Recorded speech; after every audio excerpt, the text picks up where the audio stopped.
Welcome everyone to my video. This is a podcast style video. Now, what I want to do is I've sort of always wanted to have a chess podcast. I'm not sure where this is going to go. I'm not even sure if this is going to survive like past one or two episodes or something like that. I just want a platform to sort of be able to talk about chess rather than like have to make videos, have to write a blog, things like that. I think there are some thoughts that I could potentially have that would just be best relayed when I'm speaking. So that's sort of my purpose. I'll probably put more details in the description. So if you're curious about like my motive, just, I don't know, things like that, just feel free to read that. And yeah, I don't know, let's get started. So the podcast is going to be, my goal is to cover really whatever my chess fans like I'm something, but no, whatever the chess fans want to be talked about, basically. So whether it be like current events, maybe some certain openings, some content creators, there's always some sort of chess drama. I do sort of like, I don't know, I've always kind of regretted that like there was all this chess drama and I could have taken advantage of it. This would have been great to start like a year ago, but neither here nor there. The most recent event that happened, and at the time of recording this, which is Friday evening, it had concluded this afternoon, the Speed Chess Championship final between Magnus Carlsen and Hikaru Nakamura, which is just crazy how good these two are. Often, it just seems like there's, I don't know, every time there's like some knockout tournament, it's just Magnus and Hikaru in the final. Like, it's crazy. And I want to talk about that match a little bit. I also just want to use this to talk about Magnus and Hikaru individually. I'm just going to say, I walked away from the Speed Chess Championship from watching that final I already was, but just very impressed with both individual players. Like, are Magnus and Hikaru just 1 and 2 in the world?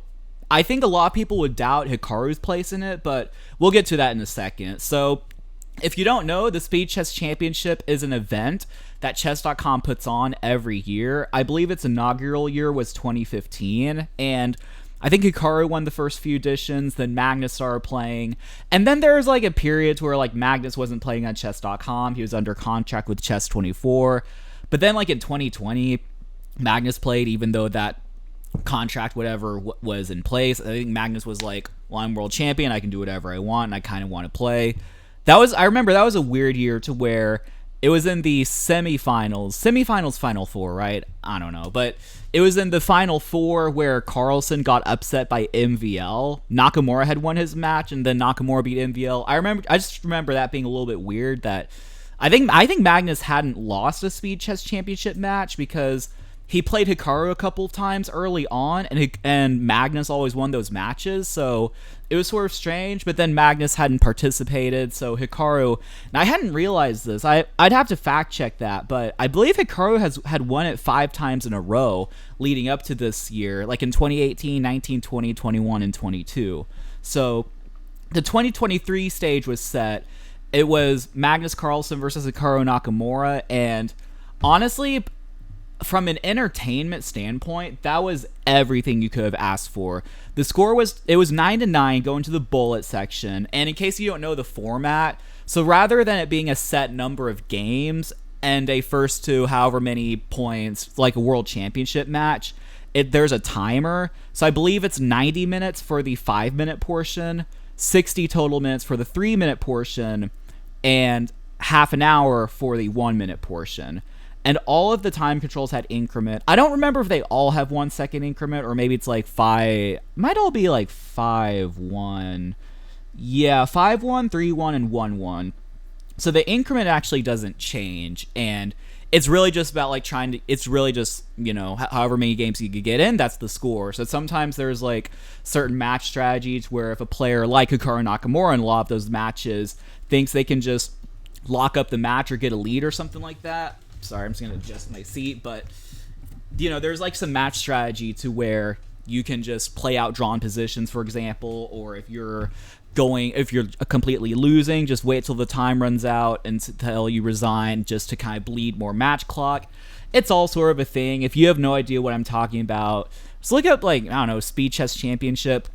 I think chess.com has some good highlight videos from a lot of the matches, so I would definitely encourage you to watch those if you want. I mean, you don't have to, but yeah, so they played. It was a very back and forth match. I didn't watch the whole thing start to finish, but at one point I tuned in. I think it was 4-2 Magnus, and I was like, oh boy, this is gonna be a bloodbath. And then I stopped watching. Then I tuned back in, and Hikaru was up like 2 or 3 games, I think, in the 3-minute portion. Eventually, Magnus narrowed it down and was tied 9-9 going to the bullet. And it was very up and down. I think Magnus lost a game because of what do you call it? Mouse slip. That's what it is. And then like Magnus bounced back, and eventually it kind of got to the situation to where I think Hikaru was down 2 points, 2 wins, and then got a win.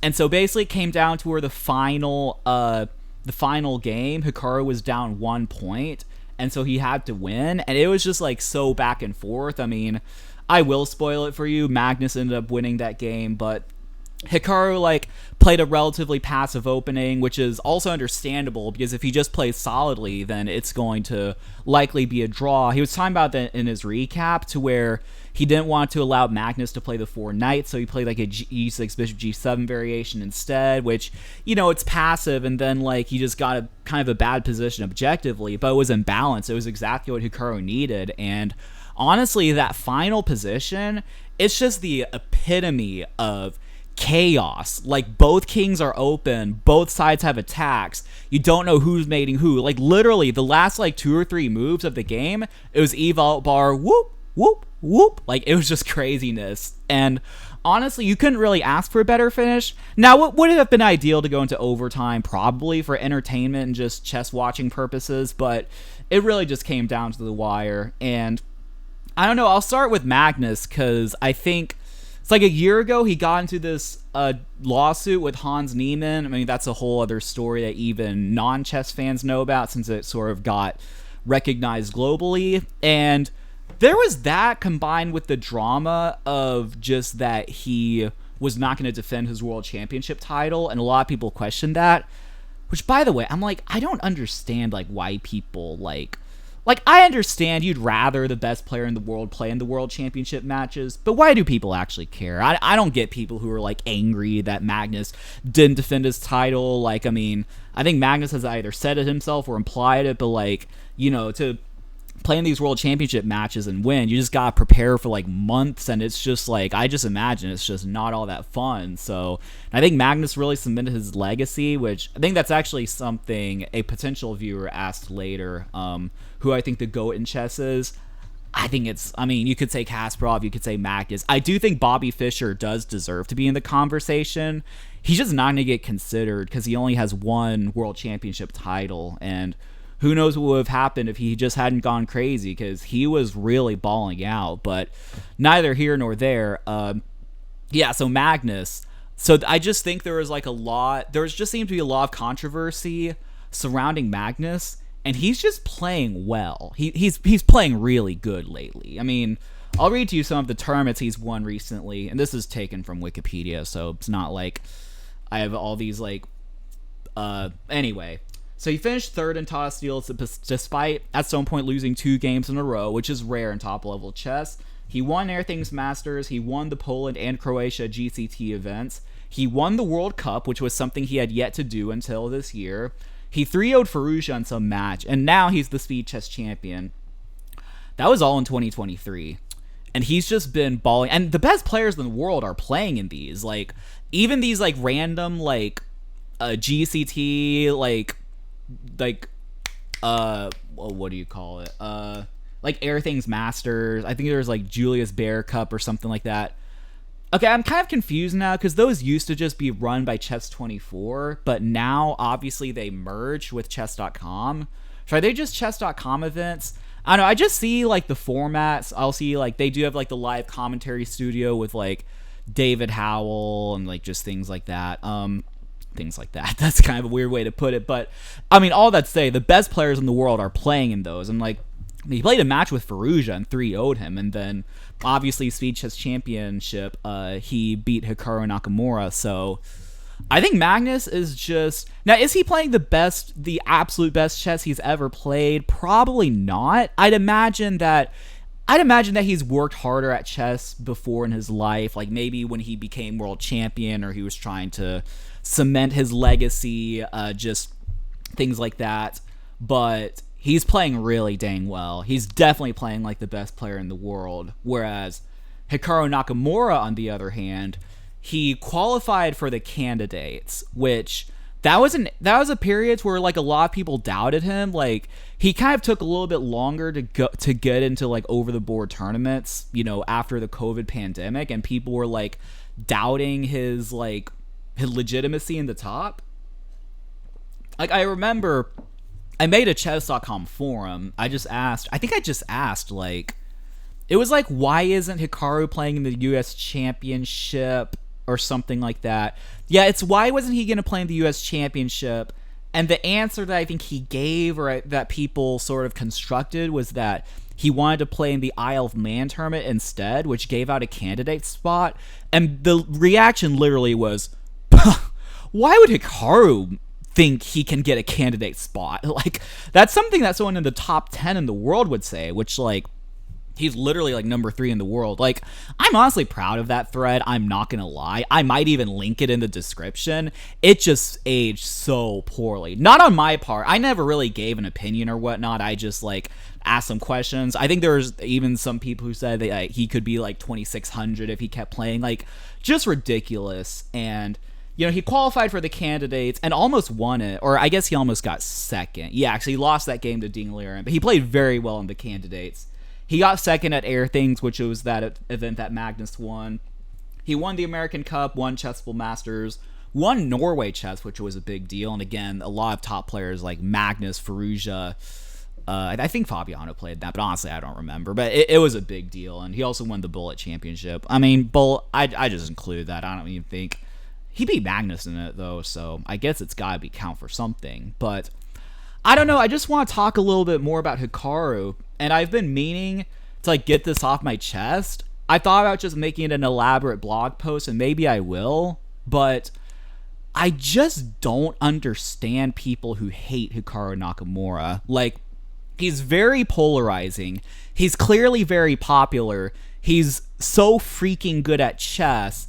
I could understand, like, maybe he seems a bit off-putting, arrogant, like, and sometimes he does get, like, kind of obsessed with things like views. Sometimes I think the chat gets in his head, like, when he streams, but, I mean, speaking of streaming, like, he'll say stuff sometimes, but, like, if you're talking for, like, 8 hours a day, there's gonna be stuff that you said that's taken out of context. So, whenever he said, like, I think he said something about how, like, other chess player streamers are never going to win anything like that. Just like, I mean, in theory, is it the most gentleman thing to say? I don't think so, but I really don't care. Like, unless he literally like says something like racist or sexist or just something derogatory, like almost anything he says, I really don't give a crap. But anyway, I just don't understand people who hate Hikaru Nakamura, because I just think he's just brought so much to the game. Like, he sort of capitalized on, like,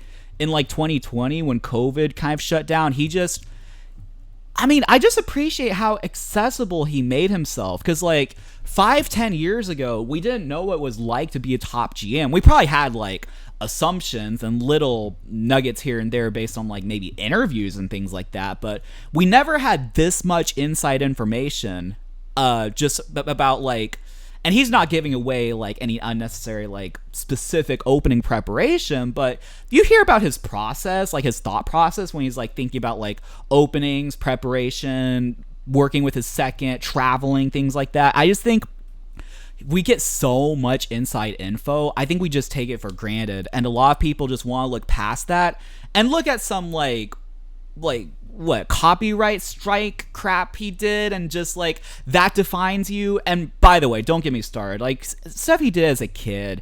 Now, was he an angel growing up? No, he wasn't perfect. I think he's done some things as a kid, but I don't hold that against him. Like, he's what, 33, 34 years old, something like that. Like, now it's probably abundantly clear now, I am the opposite of a Hikaru hater.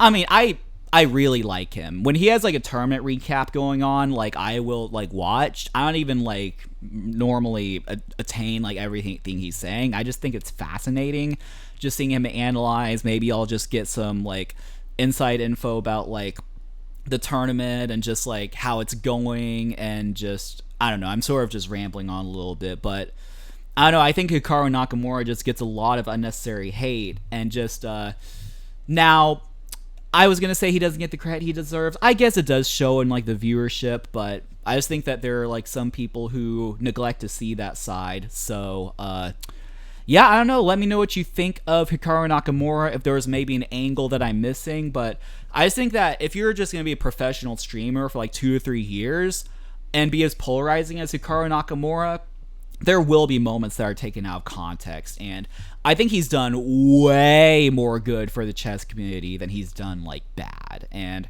he's still going strong, and both on the streaming platform and on the chessboard and off the chessboard. He got married, by the way, which that was crazy. Like, we had no idea about his romantic life, and then suddenly he got married to this like women's grandmaster, I think, from Armenia, I think. I don't want to botch the country.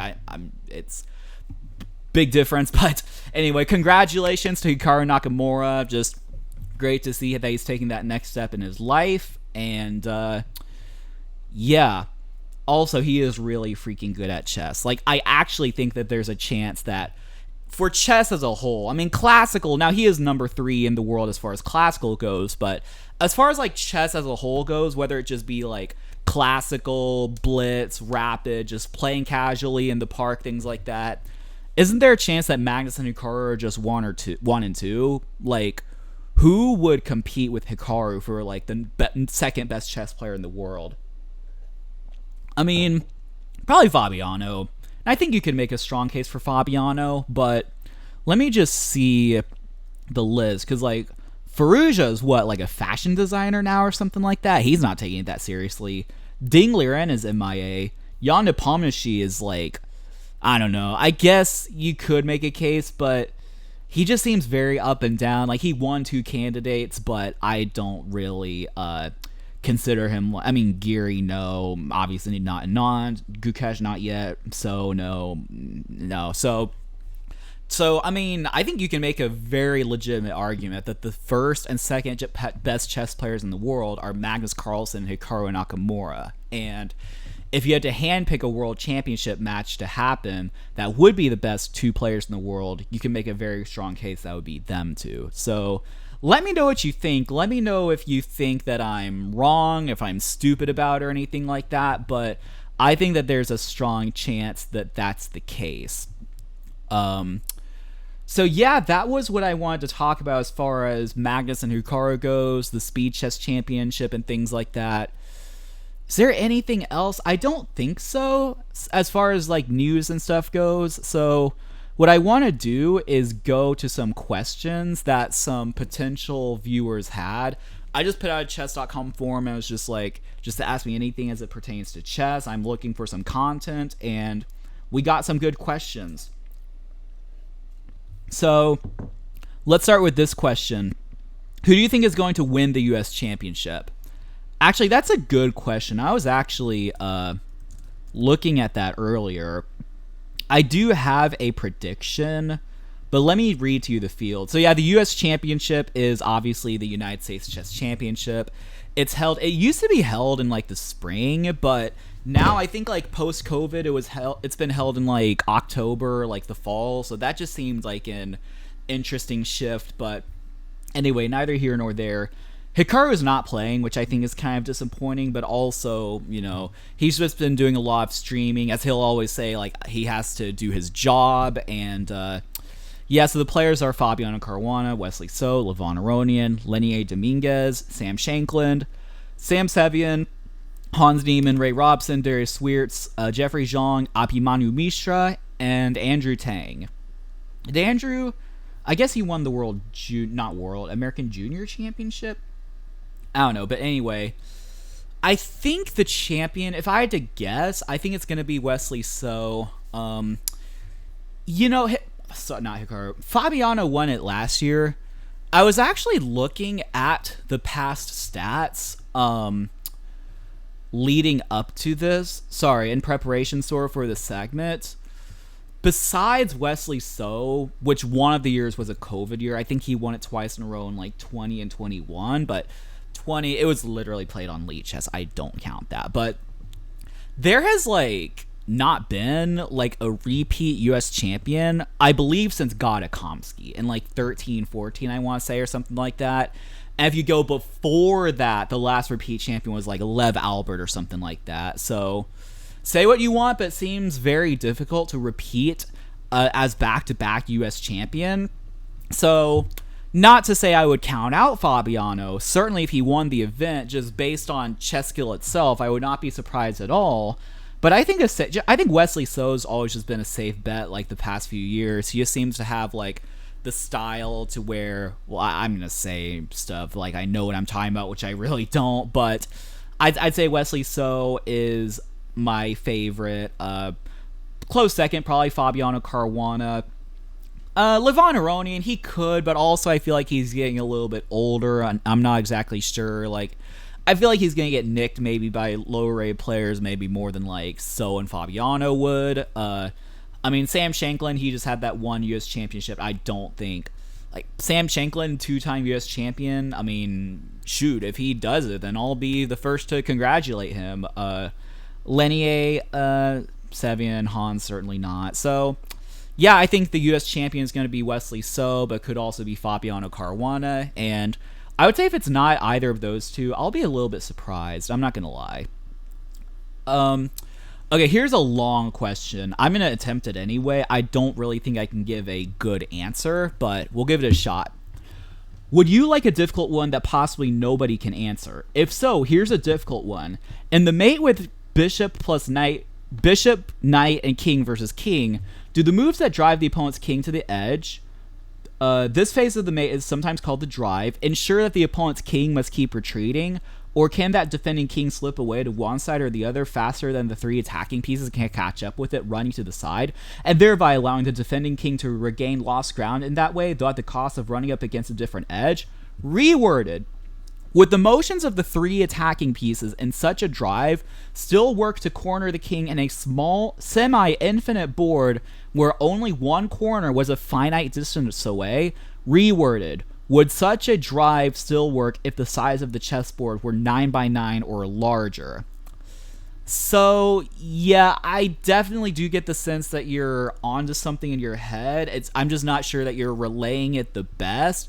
Because, you know, one part you ask if it's like basically infinite on other sides of other corners of the board except for like one of them, but then 9x9 is just like, which I think you could do on a 9x9 board. I'm not sure why you couldn't, but I don't know. I would assume that if there are sides of the boards that are infinite, because the knight and bishop checkmate is kind of predicated on the fact that like the king has to be on an edge and like can't go back. So I would assume that if a part of the board was infinitely long, then you could just run there. But I don't know. Maybe there's someone more qualified to answer. Will Prag or Abusatorov win a world championship first? It's a good question. Two clearly young and talented players. Ramesh Babu, I believe, Pragdananda being from India, who qualified for the candidates, and Norbek Abusatorov from Uzbekistan. I mean, I don't know, and especially now with this like world championship era, to where literally Ding Liren is world champion, and we haven't really seen from him. Like, it's no longer just Magnus. I mean, for all we can assume, which it's clear that he's upset about the format and just wants something to change. But I mean, all that to say, I feel like the world championship's going to be like wide open for years to come until someone decides to dominate. Shoot, maybe Magnus is going to be 40 years old. He'll still be world number one and just be like, oh, I'd love to, like, couldn't you imagine if he just had like a second era of dominance and just won world championships at like age 40? I feel like it's a pipe dream, and it probably is, but he would really cement himself as like the best player of all time. But all of that to say, I would probably say Prague has the advantage simply because Prague has like I think 20, 25 rating points on him. So Prague's like a little bit of the higher rated player. So by that we can assume that he's probably the slightly better player. Prague already has a seat in the candidates, I believe, so he already sort of has a head start there. He's also a year younger. So I would guess that Prague would probably win the World Championship sooner, but I'm not really that qualified to give a very definitive answer. Who do you think is the GOAT of chess? Well, I discussed that earlier. I think you could really put Carlsen, Kasparov, or Fischer in the conversation. I think Fischer's just going to get left behind because he only won one and just didn't do anything after 1972. I mean, you know, if you really valued like sustained dominance for years, you would say Kasparov. But I think Carlsen just, I don't know, I think he's been dominant in a more technical era in chess. And I mean, he's had a reign of dominance, and he could clearly continue if he wanted. So I would probably say Carlsen. I mean, no disrespect to Kasparov, obviously, but I mean, the GOAT debate in chess, I really don't care, like, honestly. So, but yeah, I would say Carlsen. All right. When does a plan differ most noticeably from calculating moves and assessing a position?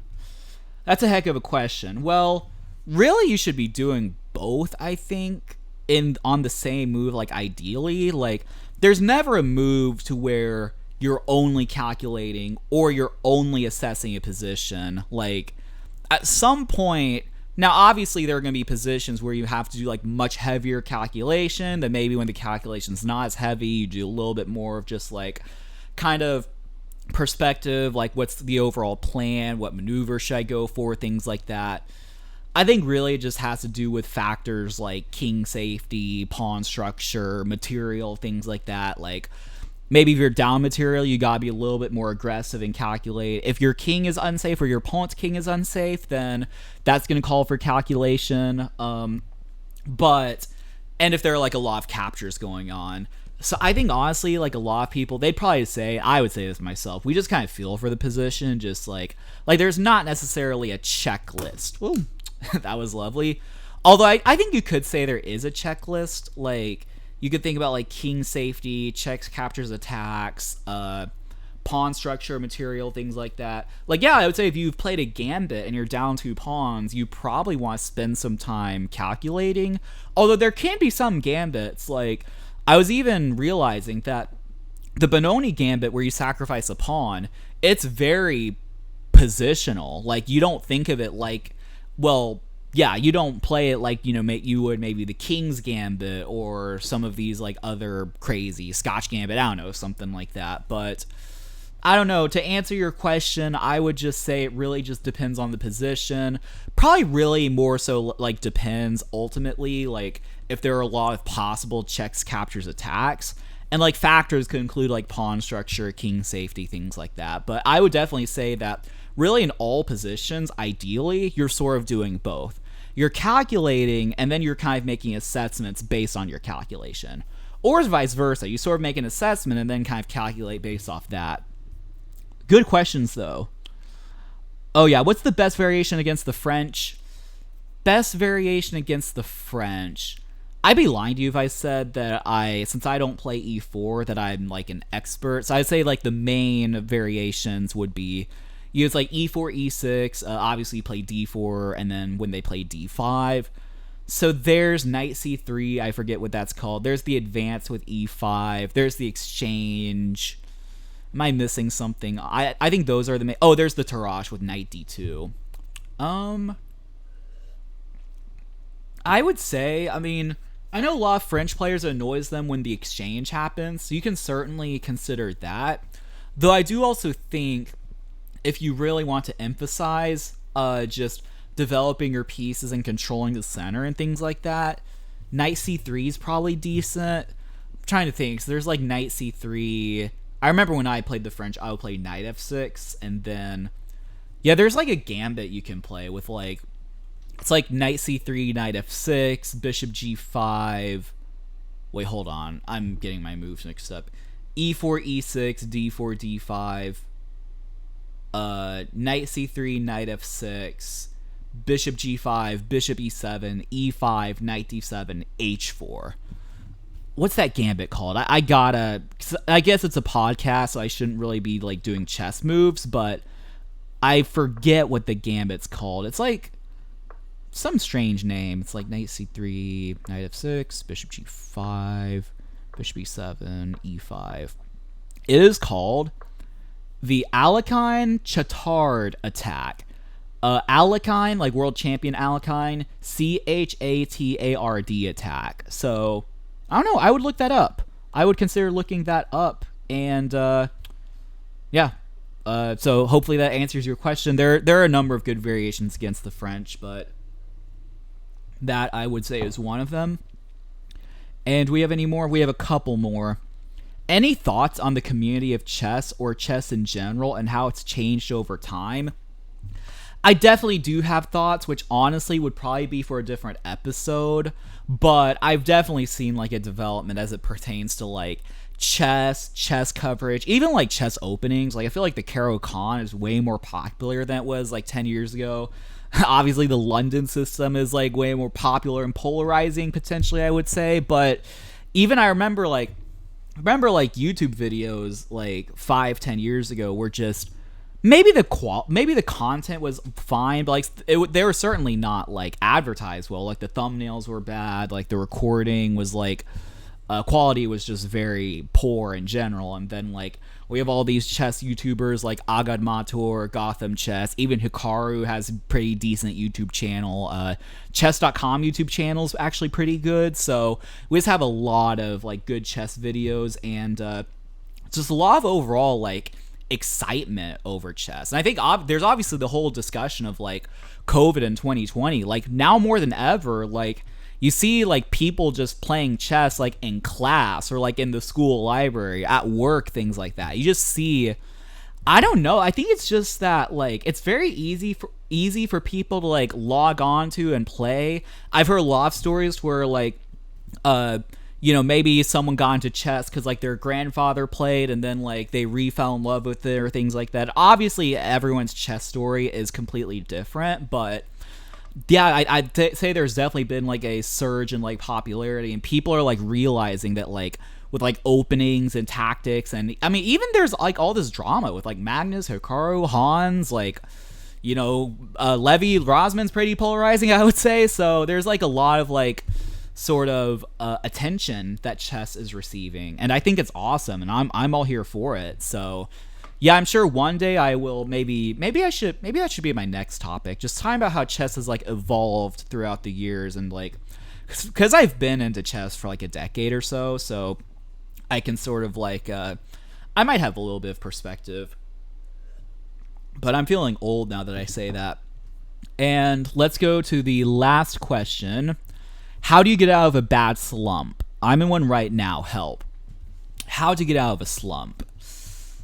I think that's a good question. I think most of the time you just get out of it, to be completely honest. But I would say like the main things that like helped me is you just have to think of each playing session as like completely different. So, if you like play, 10 games in a day and you lost 50 rating points, you went from like 1200 to 1150, well, I don't want you to think about the next day as like, okay, I'm 50 points lower than I was yesterday, so I gotta avenge those points so I can be back where I was. Just treat it like a new day, like a new set of games. If you're talking about like USCF, like tournament play, just like a new tournament, like what happened in the past doesn't matter. What matters is the chess games that are before me.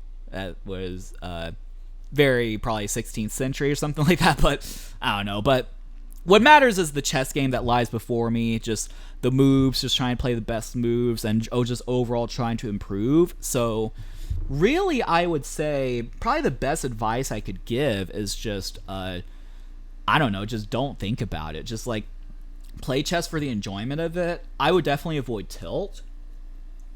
So if you find yourself just playing because you feel like you have to gain rating back, that's definitely pretty dangerous, because that can lead to tilt. And yeah, I don't know. I think this is probably, hopefully it's a good enough answer to your question, and hopefully you get out of your slump. And I think with that said, I think that will end the podcast. 35 minutes. I'm hoping some of these later podcasts can be like more like an hour or something like that. I do think like having these like long discussions are good. But yeah, thank you so much for watching or listening to this podcast. I really appreciate it. I don't even know if I have a name for it yet. I think I'm just gonna like make the thumbnail and title for the podcast just like, I have a chess podcast, and this is gonna be like episode 1. Like, I don't know. A part of me wants to call it like the Chess Casual Podcast or the Casual Chess Podcast or something like that, because like I'm clearly like all right at chess, but I'm not like a professional. I'm not like a streamer or anything like that. So maybe you guys would like value my perspective from there. But let me know what you think. I mean, if you're this far into the video, then like good for you. I'm gonna go ahead and let you go. Just have a great rest of your day, and I don't know, insert podcast outro music. All right, I'll see you for episode 2.